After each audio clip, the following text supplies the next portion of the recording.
হরে কৃষ্ণ, রাধে রাধে। হরে কৃষ্ণ, রাধে রাধে। হরে কৃষ্ণ, রাধে রাধে। তো হ্যালো বন্ধুরা, আমরা আবারও চলে এলাম অমৃতময়ের অমৃত কথা শ্রবণের জন্য।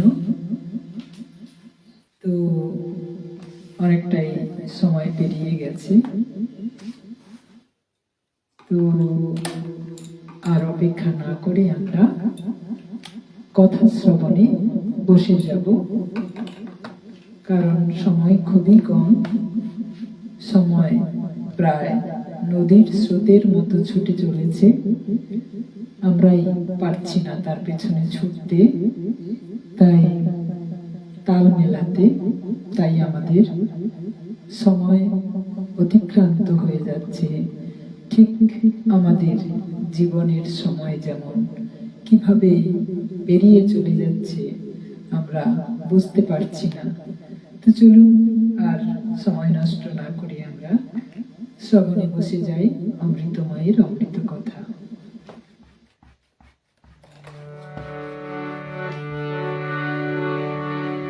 ও অজ্ঞানং তিমিরান্ধস্য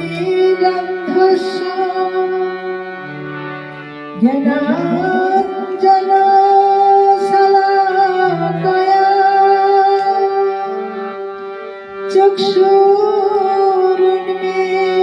চক্ষুরুন্মীলিতাং যেন তস্मै শ্রীগুরবে নমঃ। গুরু ব্রহ্মা গুরু বিষ্ণু গুরুদেব মহেশ্বর গুরুরেব পরম ব্রহ্ম তস্मै শ্রী গুরবে নমঃ। অজ্ঞানং তিমিরান্ধস্য জ্ঞানাঞ্জনশলাকয়া চক্ষুরুন্মীলিতং যেন তস্मै শ্রী গুরবে নমঃ।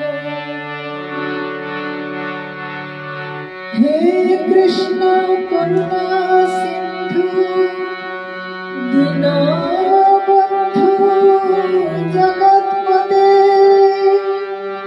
গোপীশ গোপিকাকান্ত রাধাকান্ত নমস্তুতে। আনন্দ লীলাময় বিগ্রহায় হে রামদিব্যচূড়ি সুন্দরায় তস্मै মহাপ্রেমরসপ্রদায় চৈতন্যচন্দ্রায় নমো নমস্তে।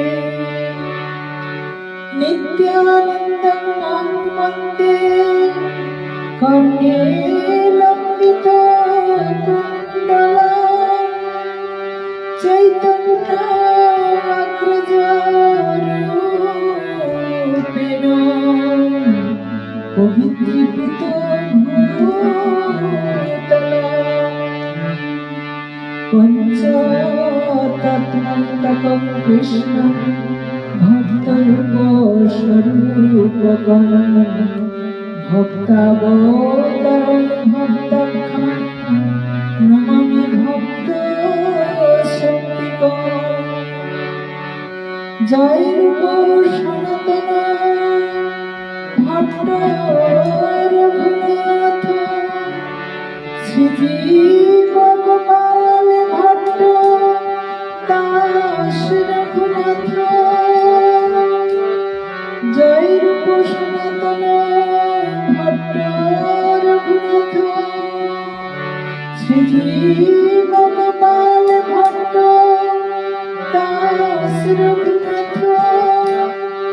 বাঞ্ছাকল্পতরুভ্যশ্চ মুখসিদ্ধি ভয়ে বচন পতিতানাং পাবনেভ্যো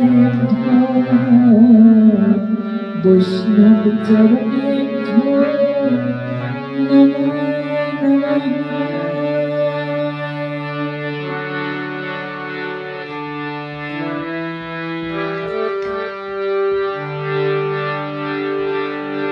জয় জয় নিত্যানন্দ দ্বৈত গৌরাঙ্গ নিতাই গৌরাঙ্গ নিতাই গৌরাঙ্গ জয় জয় নিত্যানন্দ দ্বৈত গৌরাঙ্গ জয় জয় যশোদানন্দন সাচি সুত গৌরচন্দ্র জয় জয় রোহিণী নন্দন বল রাম নিত্যানন্দ জয় জয় নিত্যানন্দ দ্বৈত গৌরাঙ্গ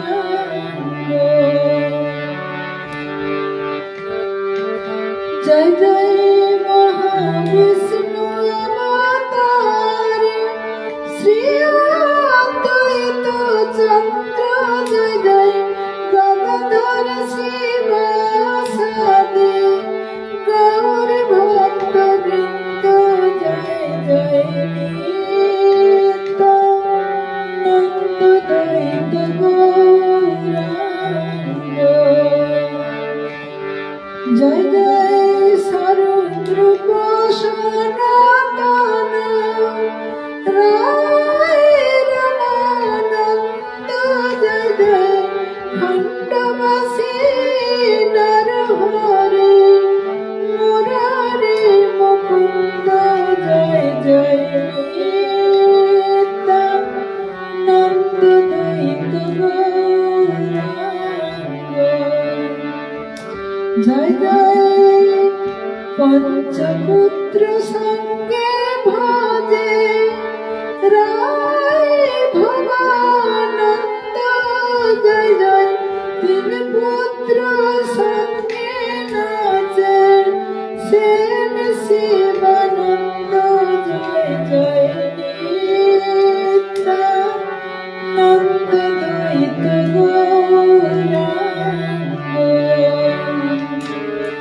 জয় জয় দ্বাদশ গোপালাদি 64 মহন্ত জয় জয় ছয় চক্রবর্তী অষ্ট কবিরাজ চন্দ্র জয় জয়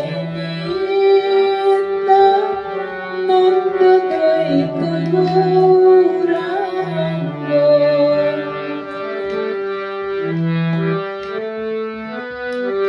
জয় জয় হরিদাস বক্রেশ্বর প্রভু সমানন্দ জয় জয় সার্বভৌম প্রতাপ রুদ্র গোপীনাথাচার্য জয় জয় নিত্যানন্দ দ্বৈত গৌরাঙ্গ জয় জয় শ্রীনিবাস নরোত্তম প্রভু সমানন্দ জয় জয় উড়িয়া গৌড়িয়া আদি যত ভক্ত বৃন্দ জয় জয় নিত্যানন্দ দ্বৈত গৌরাঙ্গ তোমরা সবে মিলে করো কৃপা আমি অতি মন্দ সবে কৃপা করে দেহ গৌর চরণ রবিন্দ জয় জয় নিত্যানন্দ দ্বৈত Gauranga Hare Krishna, Hare Krishna, Krishna Krishna, Hare Hare, Hare Rama, Hare Rama, Rama Rama, Hare Hare। Shri Guru Nitai Gour প্রেমানন্দে হরি বল। তো শুনছি অমৃতময়ীর অমৃত কথা। আজকে আমরা শ্রীমদ্ ভাগবতের দ্বিতীয় স্কন্ধ দশম অধ্যায় পাঠ করব বা শ্রবণ করব। তো কি বলছেন এখানে না, ভাগবতের 10 লক্ষণ সম্পর্কে এখানে বলা হয়েছে। তো চলুন সেটা জানার আগে আমরা এই কথার প্রচারক শ্রীধাম গুরুকুঞ্জ ধাম আস্তারা তমলুক পূর্ব মেদিনীপুর শ্রী শ্রী গুরুদেবের আতুল চরণ কমলাশ্রিতা গৌর গোপাল কৃষ্ণ পিয়াসী গোবিন্দ দাসী শ্যামা, জয় নিত্যানন্দ প্রভু, জয় গৌরাঙ্গ মহাপ্রভু, জয় শ্রীকৃষ্ণ, জয় শ্রী গুরুদেবের চরণ স্মরণ করে অমৃতময়ের কথা প্রারম্ভে সকল সাধুগুরু বৈষ্ণব চরণে আমার বিনম্র চিত্রের কোটি কোটি দণ্ডবত প্রণাম। আজকের এই শুভ দিনে মহাপ্রভুর কৃপা প্রার্থনা করব। প্রথমে আমরা গুরুর কৃপা লাভ করে তবে আমরা মহাপ্রভুর কৃপা লাভ করব, কারণ গুরু কৃপাই হচ্ছে আমাকে মহাপ্রভুর কৃপা লাভে সহযোগিতা করবেন। তো চলুন আমরা গুরুচরণ বন্দনার মধ্য দিয়ে আমরা গুরু বন্দনা করব।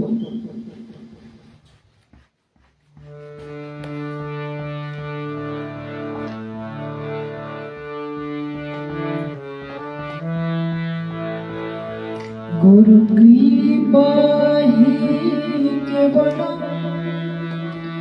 गुरु करुणा ही केवल, गुरु आकाश रे धरे देव आमी भव पानी शिवे धरि श्री गुरु चरण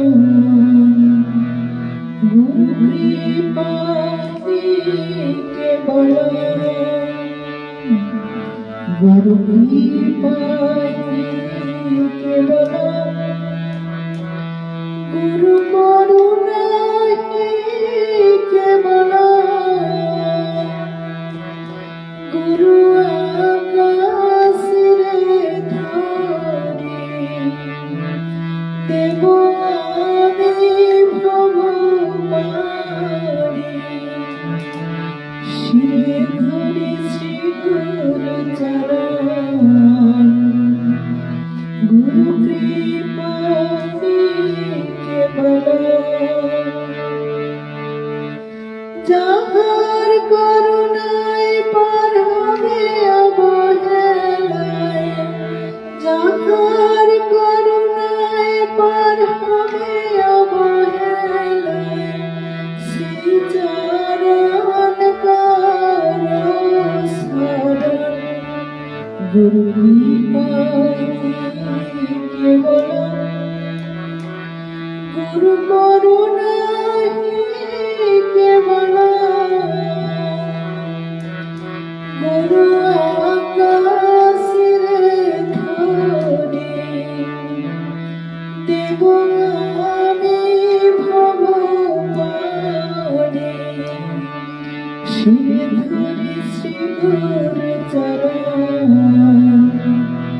গুরু কৃপা কেবল। শ্রী গুরু মহিমা দিতে নারে শিবা, শ্রী গুরু মহিমা দিতে নারে শিবা, গুরু কৃষ্ণ একই পদ গুরু কৃপা গুরু করুণা কেবল গুরু আকাশে ধরি দেব আমি ভগবানে শিরে ধরি শ্রী গুরু চরণ গুরু কৃপাতে কেবল গুরু কৃপাতে কেবল গুরু কৃপাতে কেবল।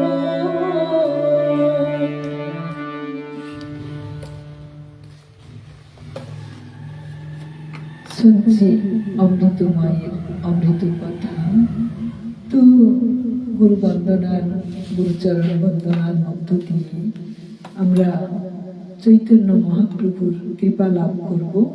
তো চলুন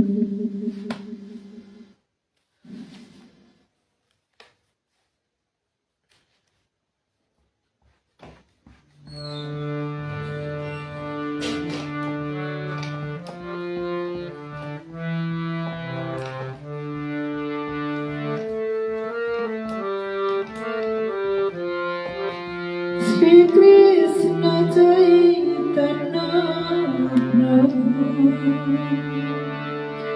দয়া করো মোরে।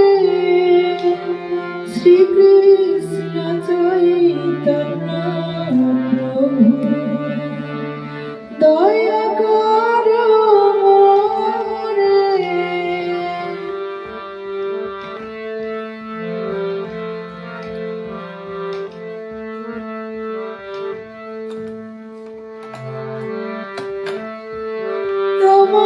বিনা কে দয়ালু জগত সংসারে শ্রী কৃষ্ণ চৈতন্য প্রভু দয়া করো মোরে।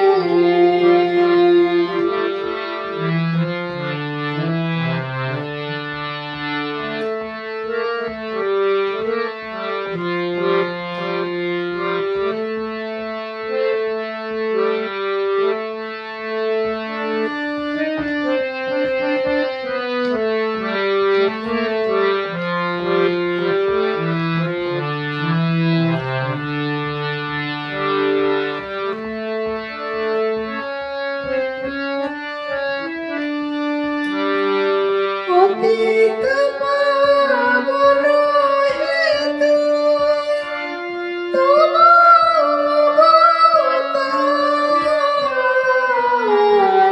অতীত পাবন হেতু তব অবতার। সমপ্রতীত প্রভু না পাইবে আর। শ্রী কৃষ্ণ চৈতন্য প্রভু দয়া করো মোরে।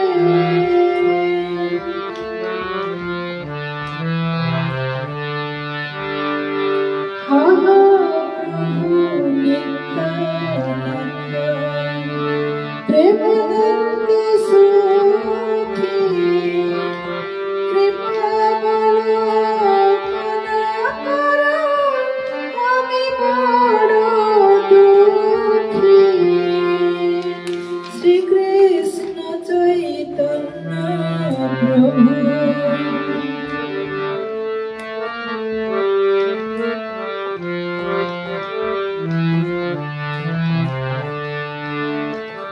দয়া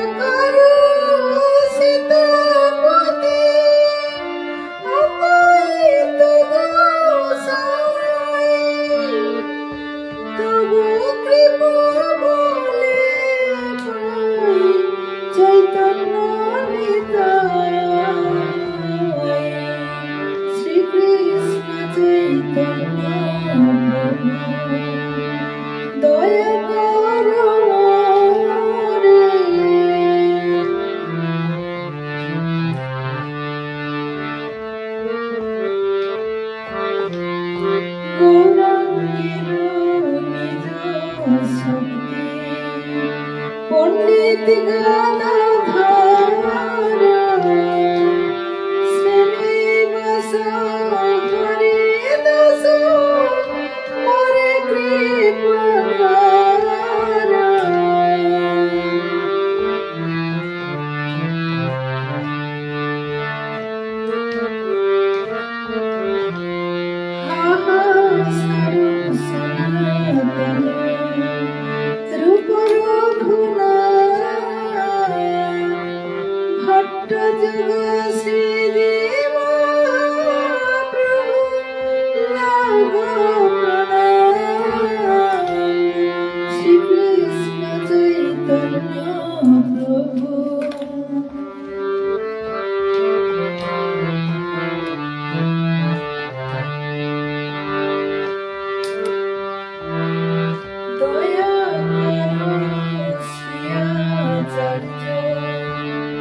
প্রভু শ্রীনিবাস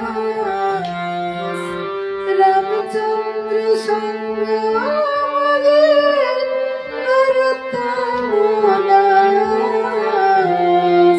শ্রীকৃষ্ণ চৈতন্য প্রভু দয়া করো মোরে।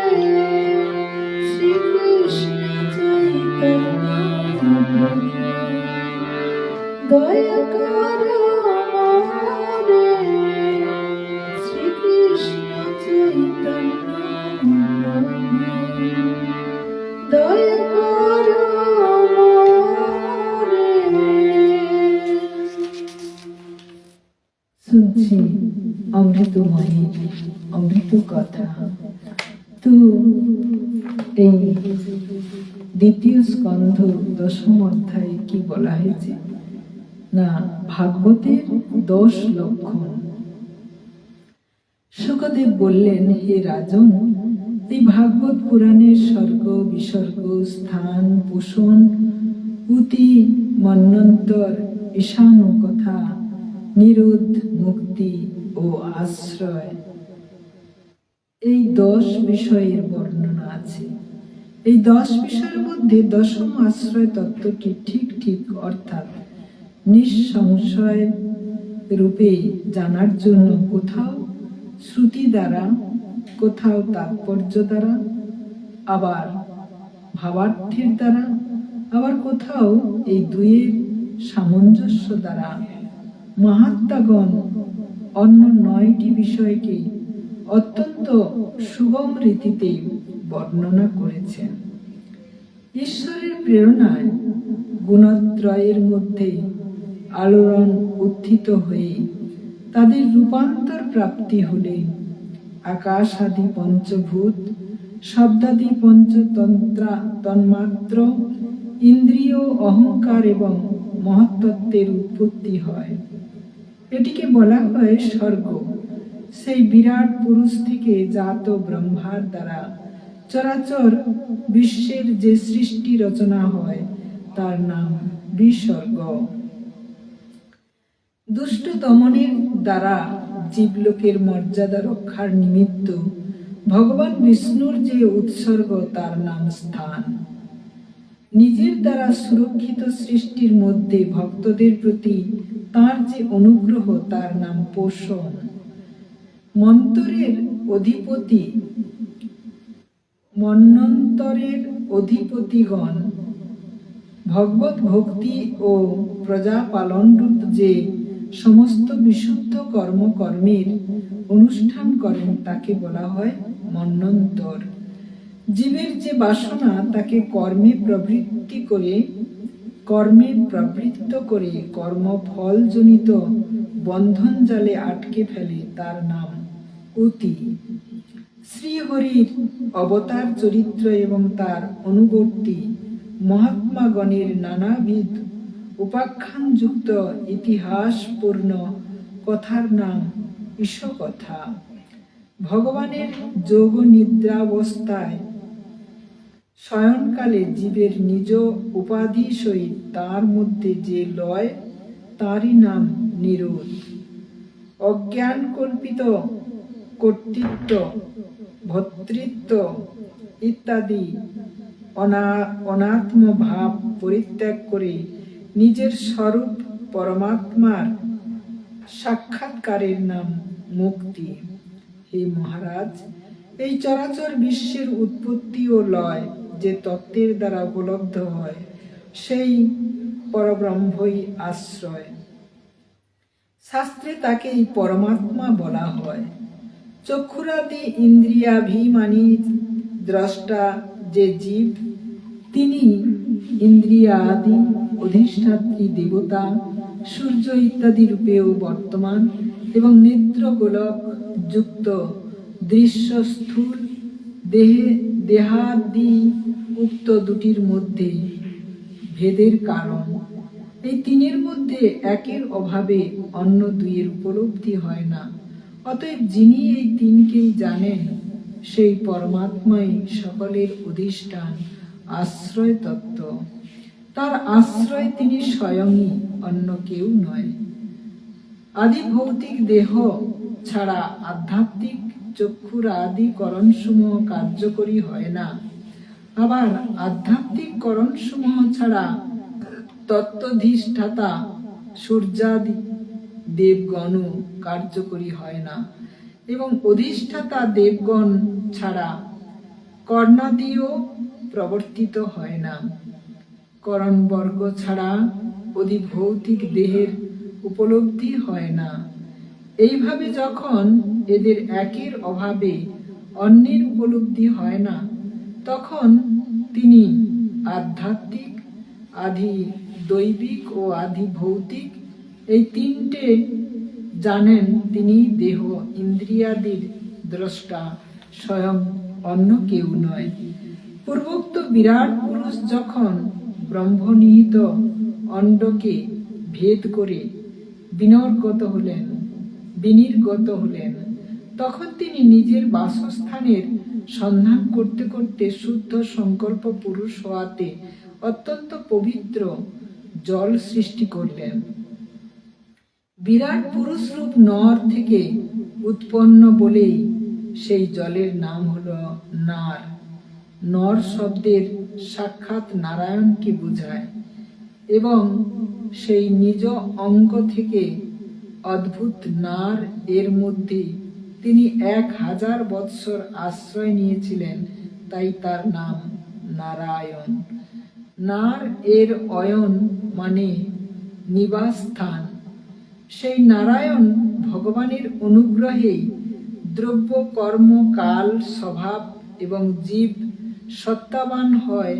তার অনুগ্রহ বিনা কেহই কিছু করিতে সক্ষম হয় না। অনন্তর এক ও অদ্বিতীয় ভগবান নারায়ণ যোগ নিদ্রা থেকে জাগরিত হয়ে বহু রূপে অভিব্যক্ত হতে ইচ্ছা করলে মায়া বলে সোনার মতো জ্যোতির্ময় সূক্ষ্ম শরীরকে তিনি 3 ভাগে বিভক্ত করলেন: আদিদৈব, আধ্যাত্ম ও অধিভূত। হে মহারাজ, বিরাট পুরুষের একই সূক্ষ্ম শরীর 3 ভাগে কেমন করে বিভক্ত হলো সে কথা বলছি, শোনো। বিরাট পুরুষের নানাবিধ চেষ্টা প্রবৃত্তির ফলে তার শরীরের অভ্যন্তরবর্তী আকাশ থেকে ওজ অর্থাৎ ইন্দ্রিয় শক্তি, অহ অর্থাৎ মনোশক্তি ও দেহ শক্তির প্রকাশ হলো। এই ক্রিয়া শক্তি স্বরূপ সূক্ষ্ম রূপ থেকে অসু নামক মহৎ অর্থাৎ সূত্রাক্ষণ মুখ্য প্রাণ উদ্ভূত হলো। সেবক যেমন নিজ প্রভু রাজার অনুবর্তন করে, তেমনি প্রভুরূপী মুখ্য প্রাণ চেষ্টাযুক্ত হলে সকল প্রাণীদের মধ্যে অবস্থিত ইন্দ্রিয়গণ নিজ নিজ কার্যে প্রবৃত্ত হয়, এবং মুখ্য প্রাণ নিঃশেষ্ট হলে ইন্দ্রিয়গণও নিবৃত্ত হয়ে পড়ে। প্রাণ যখন বিরাট সমষ্টি পুরুষের দেহ মধ্যে সঞ্চালিত হয়, তখন বিভু অর্থাৎ বিরাটের ক্ষুধা তৃষ্ণার উদ্রেক হলো। এইভাবে ভোজন ও পানিচ্ছু বিরাট পুরুষের মধ্যে প্রথমে মুখের প্রকাশ হলো। মুখ থেকে জিহ্বার অধিষ্ঠান তালু এবং তালু দেশে রসেন্দ্রিয় জিহ্বা উৎপন্ন হলো।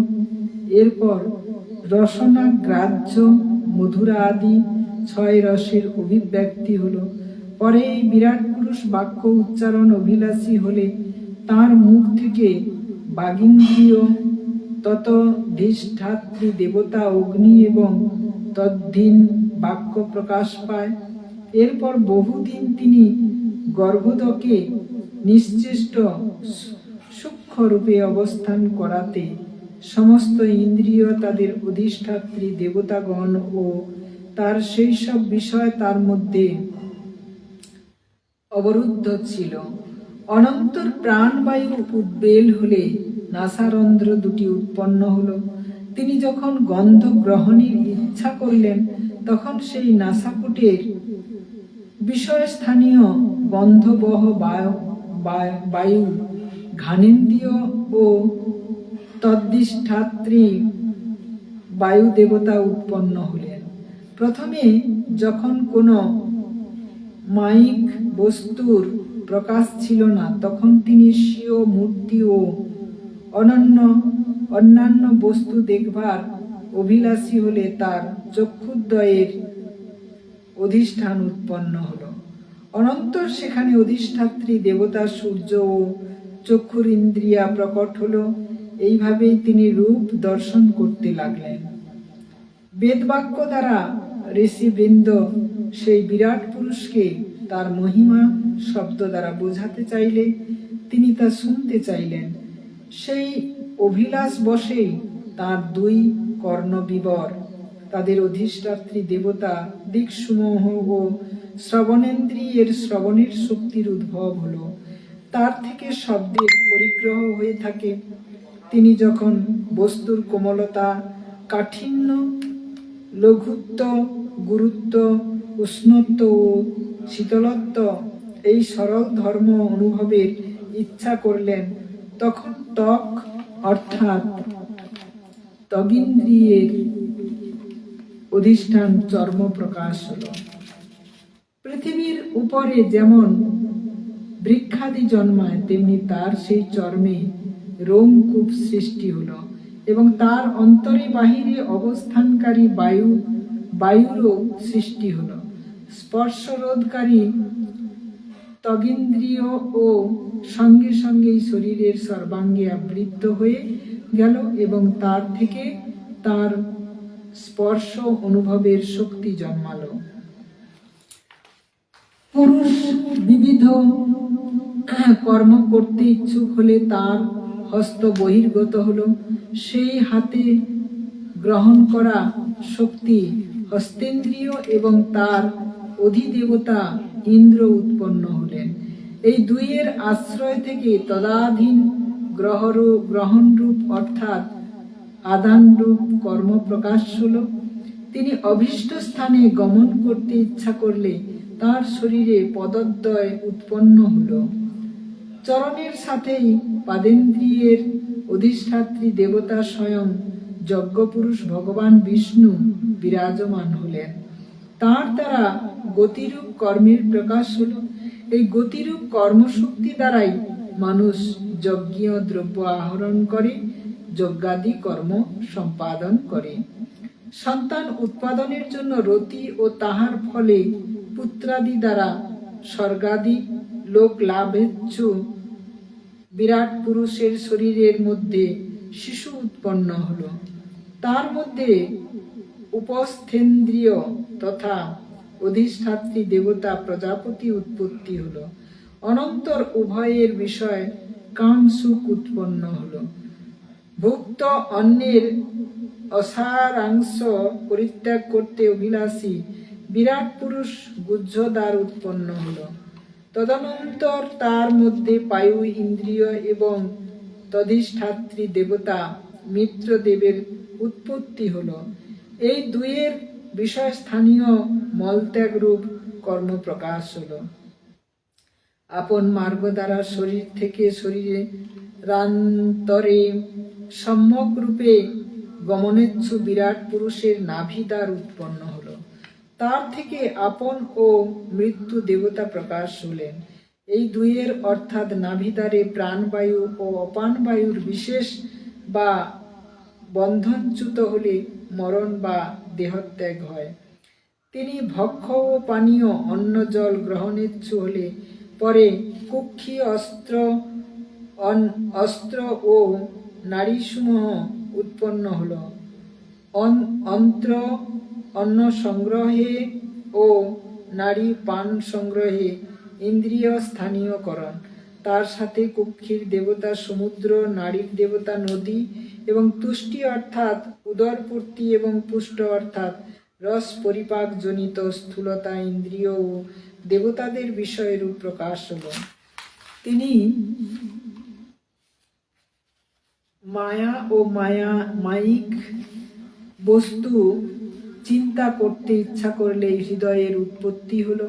তদনন্তর মনরূপ ইন্দ্রিয় ও তার অধিষ্ঠাত্রী দেবতা চন্দ্র এবং বিষয় কামনা ও সংকল্প প্রকাশিত হলো।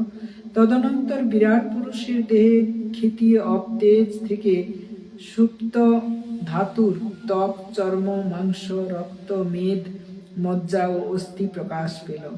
এভাবে আকাশ, জল ও বায়ু থেকে প্রাণের উৎপত্তি হলো। শব্দাদি বিষয়ের অভিমুখে ধাবিত হওয়াই ইন্দ্রিয় সকলের স্বভাব। শব্দাদি গুণ সকল তামস অহংকার থেকে সমুৎপন্ন হয়েছে। মন সমস্ত বিকাশের কারণ এবং বুদ্ধি ভূতার্থ বিজ্ঞান রূপিণী।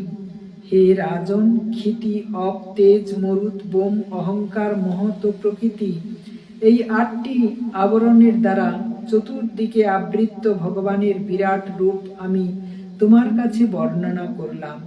এই স্থূল রূপ থেকে আলাদা প্রকৃতাত্মক সূক্ষ্মতম ভগবানের আর একটি রূপ আছে।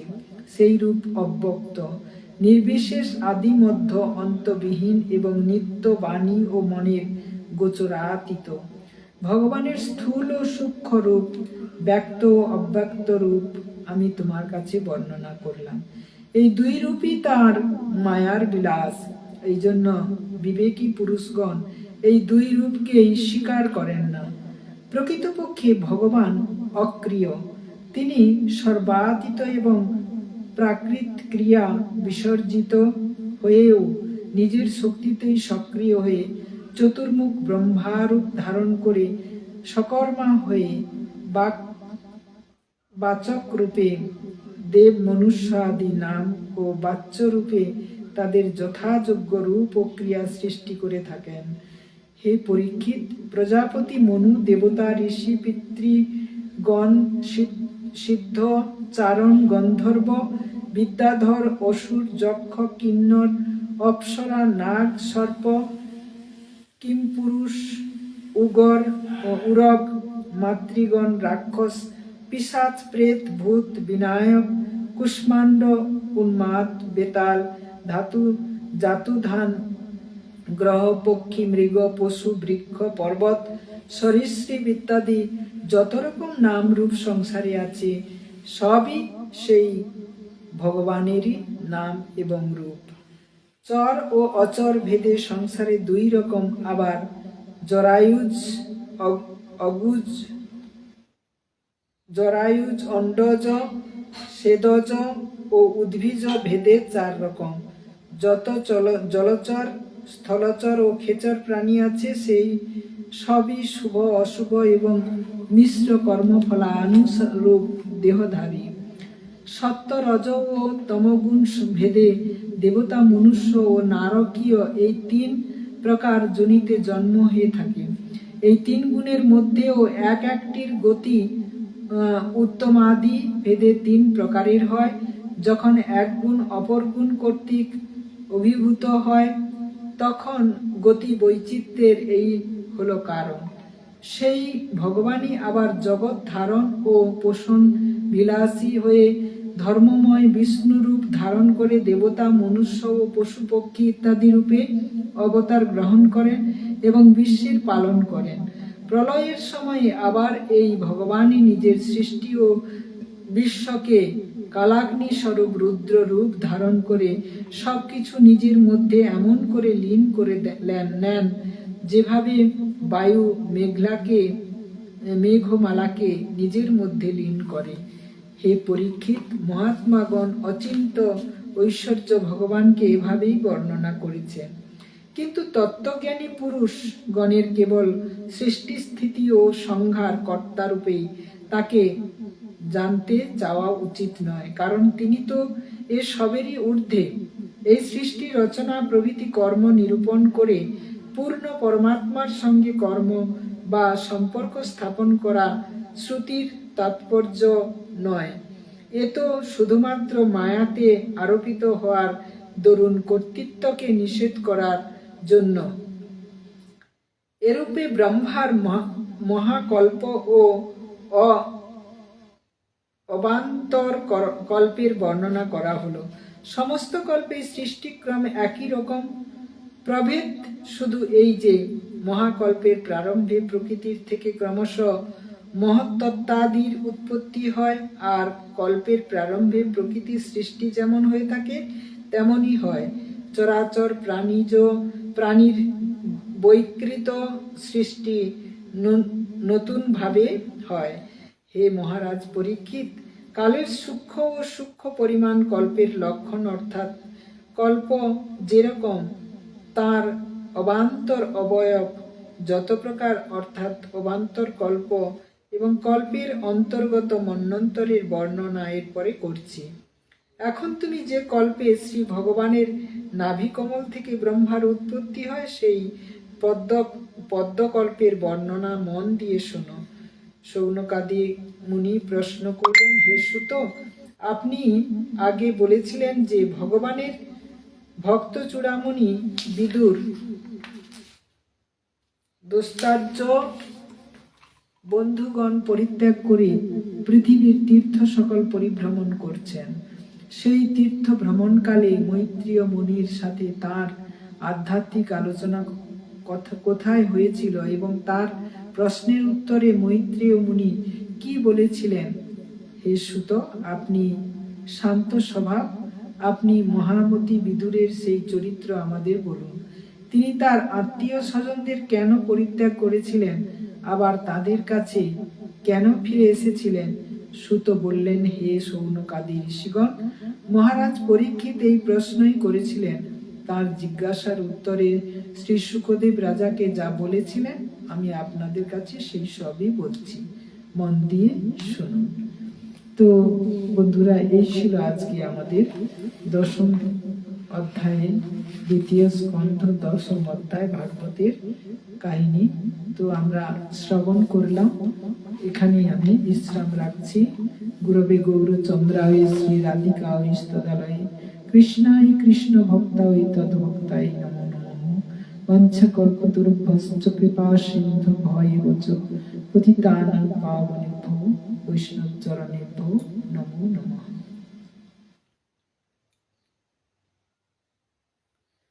জয় গুরু, জয় গুরু, জয় গুরু।